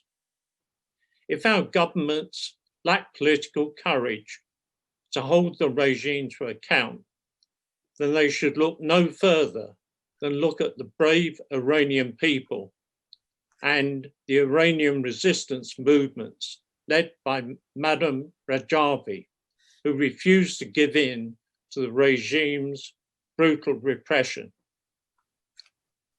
The reality is that the policy of appeasement that Europe has been pursuing, engaging in endless talks and negotiations for the sake of hollow diplomacy and preserving the flawed nuclear deal, has tilted the balance of power in Iran in favor of the regime instead of the Iranian people. The sanctions relief is not going to the people of Iran who desperately need it. The money is instead being used to support the export of state terrorism. The Iranian people and the Iranian resistance movement bear the heavy task of changing their country for the better. and this is as it should be. But the least we in Europe can do, and indeed should do, is to stand with the Iranian people and hold the regime to account. Despite the hardship they face, the people of Iran and their resistance movement say a change is within reach, and we should take confidence in their views and help them to bring about that change sooner rather than later. Thank you. Roger, thanks so much. You know, you're so right about the nuclear deal, the JCPOA. Why Britain and Europe, the EU, keep trying to breathe life into this rotting corpse. I mean, the Iranian regime were in serial breach of the conditions of the JCPOA from the outset. In any case, we should realize that you cannot flog a dead horse. It is dead. There is no life left in it, and it's time we woke up to that. Thanks for your remarks.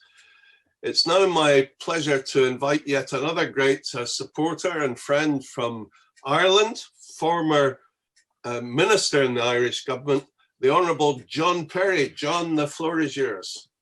Struan, thank you very much indeed, and compliment you on the wonderful work that you're doing there and chairing this very important meeting, and to listen very attentively to the wonderful speakers, and also my colleague, former Senator Jerry Horkin. Over 450 acts of terrorism outside of Iran by the Iranian regime have been documented by the National Council of Resistance of Iran, the NCRI, since 2001. And then we have a long list of hostage taking and the murdering of the foreign nationals in Lebanon, bombing in Beirut in 1982, killing 241 American service members and 58 French military personnel, killing of innocent people in the streets of Paris in 1986, and killing the Hajj pilgrims in Mecca in 1987. And more importantly, the bombing in Argentina in 1994, using 275 kilograms of explosives against a Jewish center. And also the killing of 88 people and injuring 151 more in the Colbert Tower bombing in 1996, which resulted in the killing of 19 and the wounding of 500 American service members. The list goes on. And only a few days after the start of the December 27 uprising, the Secretary of the regime's Supreme National Security Council, the IRGC veteran, Ali Khamenei, said that the People's Mujahideen of Iran, the PMOI and the MEK, will be hit by the reaction where they would have no idea the implications of, that is, the mullahs regime's response to the uprising inside of Iran. In order to attempt to suppress, it is targeting the uprising leading forces, and they will be very careful on this. The Iranian regime's leaders plan to launch a major terrorist attack against the free Iran Grand Gathering in Paris in 2018, and the terrorists in possession of the bomb were arrested by the Belgian police. I suppose the regime's terrorist diplomat who had handed them the bomb was also arrested and has been in prison since then. Many of the participants in this conference were present in that gathering and were potential victims of a bomb that is said could have killed at least hundreds of people there should have been proceeded according to its plans. And back in 2018, the French intelligence agency stated that the Iranian Ministry of Intelligence has undoubtedly been involved in the bombing plot, and the Belgian authorities have also come to the same conclusions. Now that the plot of the regime had foiled, and everything points to the fact that it was sanctioned by the regime's top authorities, all the way to its supreme leader, the imprisoned so-called diplomat of the regime has threatened Belgium that if convicted, there will be consequences for the country, as armed groups in Iran and some other countries that are linked to the regime and watching its trial process. This recording was verified even by his lawyer. Let us get this clear. They have been led to believe that they were entitled to commit terrorism on European soil, and then if they were caught, they must be let get away with it. Otherwise, there will be more consequences in the form of future terrorist attacks coming for Europe. The key question here is, what has enabled the emboldened the criminal regime of the Ayatollahs to hold such mindset and enact in such criminal ways in Europe? For about 4 decades, the NCRI has been the spearhead of the resistance to suppression, terrorism, and certainly in the regime of the Ayatollahs. However, the international community and the European countries have failed them with their silence and appeasement policy. If our governments continue failing to do what is right, which is to stand up to the export of fanatic ideology and the export of terrorism, and we do not rise to protect them in these situations, the NCRI, who are at the front of the war, then soon enough it will become our own war to directly fight. In a resolution in June, in conclusion of this year, a majority in the US House of Representatives urged governments to prevent the malign activities of the Iranian regime's diplomatic missions, with the goal of closing the embassies, including the Iranian embassy in Albania. This is the rightful firm and effective policy which must be carried out on this side of the Atlantic by all European governments in unity. So I'm delighted to be part of this very important Strone conference, complimenting the great work that you're doing, and it's very important that our voice, that we get straight talk, action and results, and the time of appeasement must stop. Thank you. Thanks very much indeed, John. You're so right. You know, surely we have learned the lesson now that the spilling of blood, not only in Iran, but in Europe as well, on European soil, as you said, surely must teach us that appeasement has to end. So thanks again for your great support. Thank you, Strone. Thank you very much, Strone. And for your powerful remarks. Thank you so much. Now we have a written statement which has been given to us by Jill Furness, the Labour MP for Sheffield, Brightside and Hillsborough. And it would be a great pleasure if we could hear this written statement. I could ask Hussein Abedini, the Deputy Director of the NCRI, if he would be kind enough to read Jill Furness's statement to us this afternoon. Hussein. Yes, thank you very much, Strone. Jill Furness, who is a new member of Parliament for Brightside and Hillsborough in Sheffield, she just sent, this statement, and she has asked me to read it, please, for all of you. She says, "Thank you for inviting me to speak to you today. While unfortunately I am unable to join you for the meeting, but I wanted to send a message of solidarity. Like many of you, I have been shocked by the repeated violations of human rights perpetrated by the current Iranian regime. Amnesty International, Human Rights Watch, and other human rights groups have rightly raised concerns about the aggressive suppression of protests, arbitrary detentions of opposition activists, including lawyers, labor rights activists, environmental activists, minority rights activists, women's rights activists, amongst many others. I condemn all violations of human rights, regardless of the perpetrator, and will continue to do so in the future.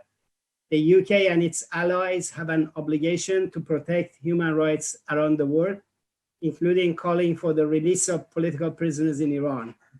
In the weeks and months ahead, I will work with colleagues in Parliament to call for a greater UK intervention to protect human rights and the freedom of expression, association, and assembly in Iran and around the world. In this vein, I have written to the Foreign and Commonwealth and Development Secretary to raise these concerns. I look forward to hearing from you about the discussions that occur in this conference today. Thank you, Jill Fairness. Thanks very much for reading out these words from Jill Furness, and please pass on our thanks to her for sending that statement to our conference today. Thank you, Hussein. Thank you, Esther. Now, it's my pleasure to introduce Moussa Zahed, who is a founding director of the Middle East Forum for Development. He's also a great friend, someone that I've worked with for many years, and thankfully a younger version of the resistance movement, young and active. So my great pleasure now to welcome Moussa Zahed. Thank you so much, Struan, and it's very good to see you again. And thank you for the NCRI for having me today at this very important online gathering. I think it's a very important subject, and obviously we've seen a lot of the news about this in the media in the past couple of days. I think a lot of things have been said here already about the human rights violations of the Iranian regime and its terrorism campaign, which basically started with the establishment of the Islamic Republic. One thing that I would like to add as well is I think, from our perspective, someone like Assadollah Assadi, who's being identified as the third counselor of Iran's embassy in Vienna, the Iranian regime really doesn't care about diplomacy or diplomatic protocols, whereas ambassadors and their staff in other countries, they celebrate the embassy's work in intensifying relationships, trade, and promoting peace. The regime's embassy is engaged in handling bombs and plotting terrorist attacks across the globe, and so it's for us not a surprise and really nothing new. And it really dates back to the early writings of Khomeini in the 40s, when he was writing his first tracts about targeting liberals and those people who are critical about his version of Islamic fanaticism. And in fact, those writings back in the 40s resulted in the formation of the first Islamic fundamentalist group in Iran's contemporary history, the Fadayan Islam, which was really a group that started a first wave of terror campaigns in Iran, targeting a lot of intellectuals, including Ahmad Kasravi, who was one of the Iranian leading historians. But that was also a very instrumental force in being a barrier towards Prime Minister Mohammad Mossadegh's policies for progression in the country. And that kind of wave of terror continues until really after the revolution against the monarchy in 1979, when the Khomeinis consolidated power, and at this point had really all the state resources at their disposal in order to continue a wave of terror attacks domestically, but to also expand this abroad internationally. And they immediately also went for Iranian dissidents abroad, including very important figures such as Dr. Kazem Rajavi, who was assassinated in Geneva, and Dr. Abdul Rahman Qasimlu in Austria, to name just a couple of these cases. And in most of these cases, unfortunately, the perpetrators of the attacks were allowed to leave the country due to the economic interests of these European nations, and or out of fear of reprisals from the Iranian regime. And the kind of the message that this policy of appeasement by European countries was sent basically towards the religious dictatorship demonstrated to the theocracy that they can assassinate their opponents abroad with impunity, and it encouraged them to carry on utilizing terrorism on European soil, as we see with this brazen bomb plot in 2018 that aimed to target the Iranian resistance annual gathering in Paris, with many high profile officials from across the globe in attendance, including the President Trump's lawyer, Rudy Giuliani.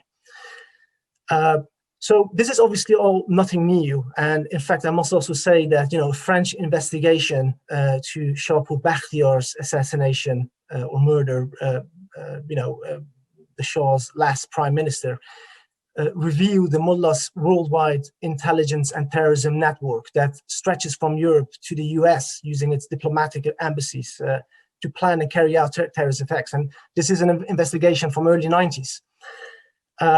So it's really important, I think. It's quite unprecedented that they have canceled the diplomatic immunity of Assadollah Assadi in this case, which is a good step, which should be commended. But they need to go further. I mean, this case of Assadollah just shows that this regime hasn't learned anything in the past 40 years and is continuing to plotting these type of attacks, and that the international community really needs to get together and adopt a unified approach in confronting the mullahs on these type of activities. And we can't be abstaining from the UN Security Council vote on extending the embargo on arms sales to Iran, and then expect the Hezbollah movement, for instance, to take us seriously when we're trying to address the regional issues in Lebanon that the Iranian regime is playing a very detrimental role in. So yeah, I think, from my end, I think we did a lot of work on documenting the work on terrorism. I actually had the privilege of working with former MEP Paolo Casaca on a report that we did on Terrorism Revisited. It's a book out there with a lot of case studies, including the case study on Iran. But this is all information out there, and hopefully world leaders will take note with this case in particular and act accordingly.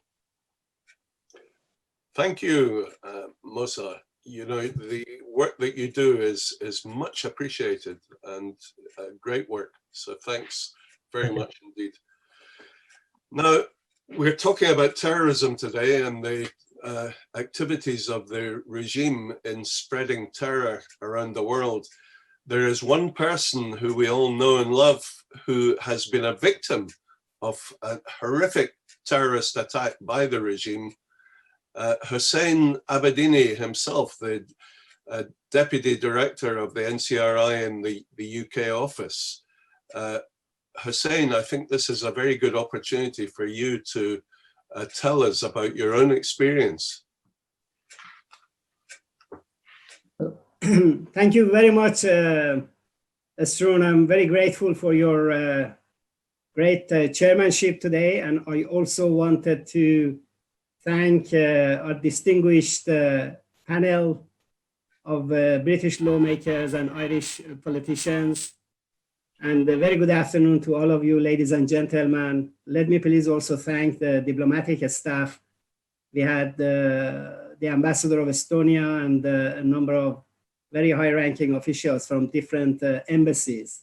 At least 8 embassies, participated in this important meeting today. So I thank all of them as well. My name is Hussein Abedini, and I am a survivor of one of the many terrorist attacks of the Iranian regime on European soil.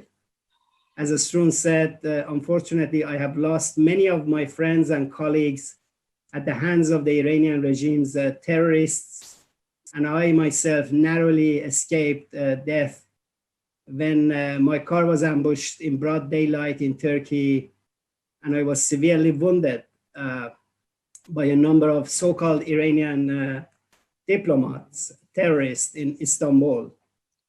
I was very badly wounded with the terrorist bullets. My liver was very badly damaged, my lung, my kidneys, and that sent me into a coma for nearly 2 months. And since then, I have had scores of operations as a result of that terrorist attack.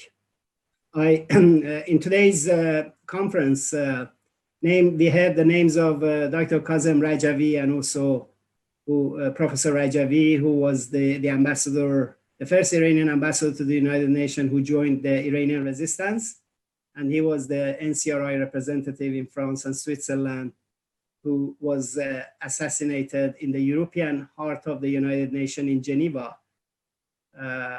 40 days after the attack on my life, I was still myself in coma condition when Professor Rajavi was killed in Geneva. And also, people like Mohammad Hossein Naqvi, another Iranian diplomat in Italy who joined the Iranian resistance and he was unfortunately assassinated by the Iranian regime terrorists in Italy, in Rome. He was the NCRI representative to Italy. So I think we have already heard a lot about, how the Iranian regime has been alarmed by the ramifications of the trial of its bomb-carrying so-called diplomat in Belgium and potential revelations of its record of terror. The regime is desperately trying to prevent justice from being served through threats and blackmail. And as we heard, according to the Reuters news agency, Assadi has brazenly threatened the Belgian officials with further terrorist activities. I think he has mistaken the Belgian court with his own regime's courts and resorts to threats in order to obstruct justice.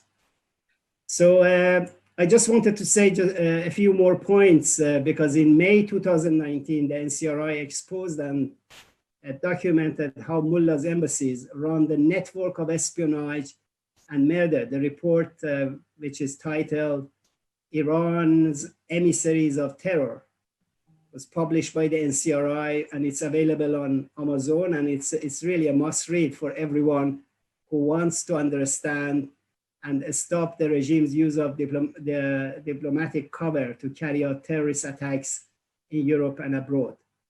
And finally, I wanted to say that the NCRI expects the UK and other Western governments to strongly condemn the clerical regime's terrorist threats, which are designed to obstruct the judicial process in Belgium and make it clear to the regime through concrete punitive measures that these threats are absolutely unacceptable. So ladies and gentlemen, as the speakers today rightly said, the paramilitary IRGC is a central force in the regime's repression in Iran and export of terrorism abroad. Indeed, as the NCRI has revealed in previous years, the IRGC answers only to the supreme leader, dictator Ali Khamenei, and exists only to guarantee the clerical regime's survival and secure Khamenei's grip on power. And as the NCRI President-elect, Mrs. Mayam Rajavi has said, Iran does not need two armies if the regime is not interested in exporting terrorism. That is why the National Council of Resistance of Iran has launched a campaign to disband the IRGC and have its billions of dollars of budget to be allocated to improve the life and the economy of the Iranian people, especially those who have been so badly hit by coronavirus. So we have called and expect the international community, including Europe, to support this campaign by designating the IRGC as a terrorist organization and stand with the people of Iran and the Iranian resistance in their call to disband the IRGC. So I once again thank all of you, and I'm grateful for the presence of all of you in this very important conference. Thank you. Thanks very much indeed, Hussein. You know, I've heard the full story about the attempt to assassinate you in Turkey by the Iranian regime, and it is a horrifying tale. And they even came to your hospital when you were in a coma twice to try to finish you off while you were in your hospital ward.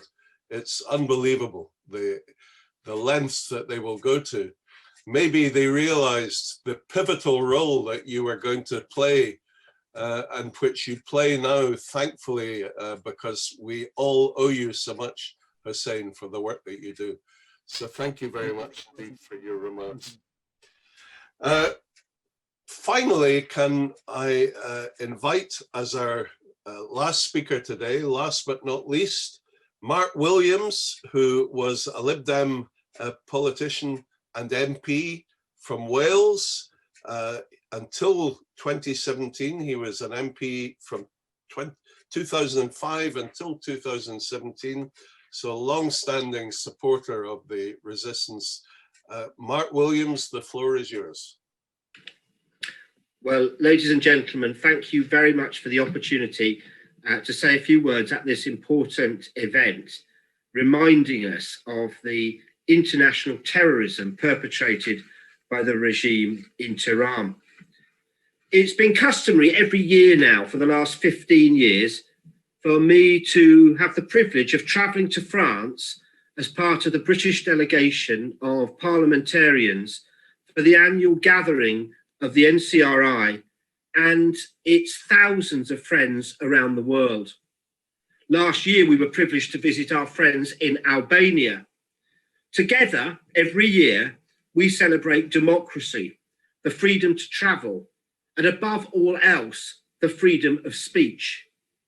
Iranian exiles, parliamentarians and ex-parliamentarians from around the globe are there to make the case alongside Maryam Rajavi for a democratic, free and secular Iran, alongside thousands upon thousands of people who attend those rallies. Many more thousands watch our proceedings, including many, many brave souls inside Iran itself, putting themselves at risk just for listening to what we say. But we're also there to denounce the theocratic dictatorship for its hideous export of terrorism around the globe. Iraq, Syria, Hezbollah in the Lebanon, and so many other groups and so many other places. Indeed, the trademarks of the regime are internal repression and the spread of extremism and state terrorism abroad. And so in 2018, many of us gathered once again, committed to the principles of liberal democracy. We have always known that the dictatorship will seek to discredit its opponents. It dare not face them at the ballot box, with candidates, of course, chosen by the Supreme, rather than allowing democracy to run its course. But instead, on the 30th of June 2018, as we gathered near Paris, it emerged that 2 terrorist plots against the Iranian resistance had been foiled, leading to the expulsion of one of the regime's ambassadors from Tirana and the now historic prosecution, I hope, of another regime diplomat, Assadollah Assadi in Belgium, with his case set to begin next month. A diplomat, and I repeat, a so-called diplomat charged with masterminding a bomb plot against peaceable campaigners for democratic reform. For some of us, it was a chilling reminder of how low the regime in Tehran will stoop, and a reminder of the repression of free speech forced upon the people of Iran for the last 4 decades or more. And yet, even as he faces prosecution, as recently as October the 9th, according to Reuters, Assadi has warned the Belgian police, again a diplomat, warning the Belgian police force of possible retaliation by unidentified groups if he is found guilty. This is truly reprehensible, disgraceful behaviour, but illustrating again that the tentacles of the Tehran regime indeed run deep, and they must face the united opposition of the international community. Those of us who are Europeans, whether we're in the European Union or not, those of us who are Europeans, we will not tolerate terrorism on European soil. And so we call upon the governments of the West, of Britain, of the European Union and others to prosecute the Islamic Revolutionary Guard Corps and the Ministry of Intelligence and Security as terrorist organisations. How dare the prescription once existed on the PMOI and wisely and justifiably lifted not apply to proven terrorists such as the Islamic Revolutionary Guard Corps and the Ministry of Intelligence and Security. They are terrorists and they must be treated as such. We must ensure that trade and diplomatic relations are conditional on ending terrorism. In Britain, under the Foreign and Commonwealth Office's Global Human Rights Sanctions Regulation, they have that power to prescribe those individuals and groups. That must become a reality. We must publicly name, shame, and report on terrorists and terrorism. And we must impose sanctions for pursuing state terrorism activities. I've always hesitated to use the word appeasement, but it's appropriate in this case. We cannot be seen to appease terrorists. And we must shut down embassies in Europe and expel diplomats in violation, those operating in violation of the Vienna Convention. And finally, something obvious to all Democrats, the governments of the West must enter dialogue with Maryam Rajavi and the NCRI. They must understand the motivations behind our cause, the creation of a democratic, free and secular Iran. That is our goal.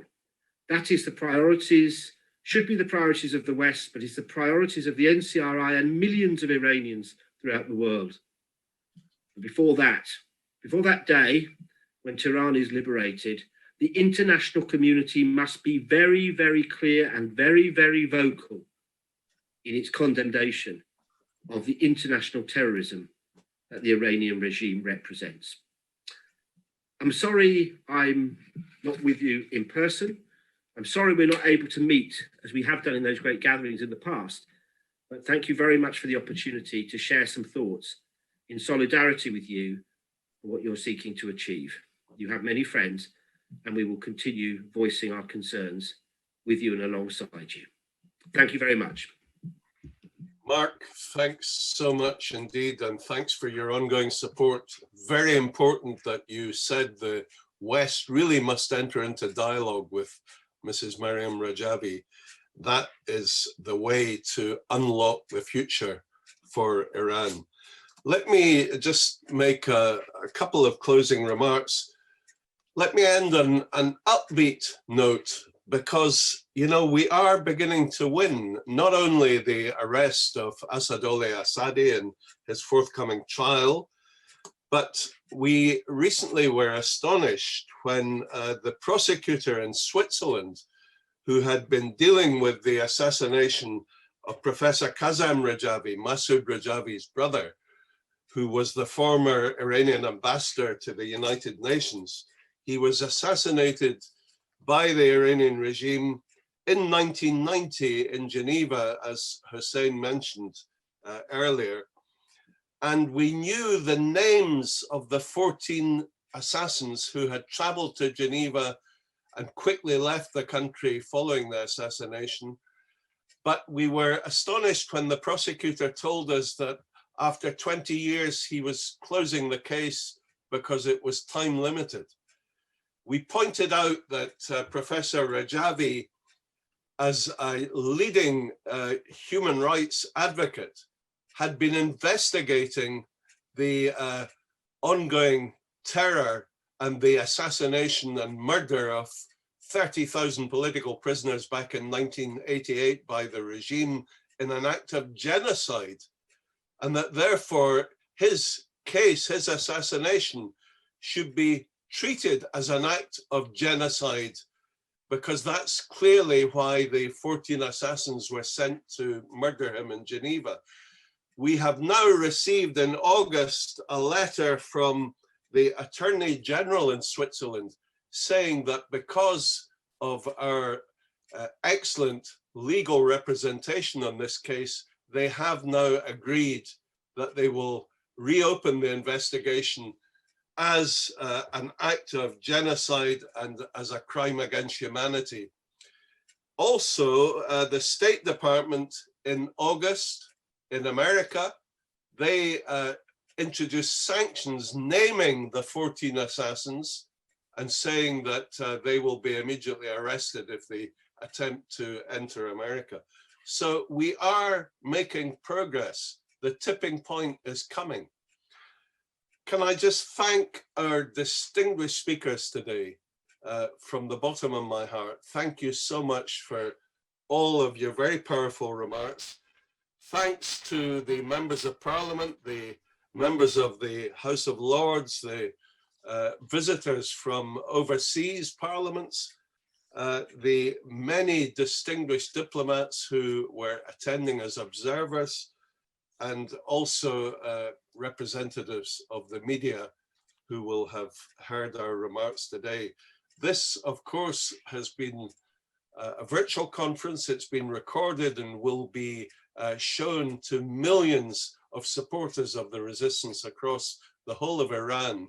So I cannot emphasize enough my thanks to all the participants today, because you will give courage to the people in Iran who want to see the end of this evil regime. Thank you again for your attendance, and we hope soon that we will be able to meet in person once again. Thank you.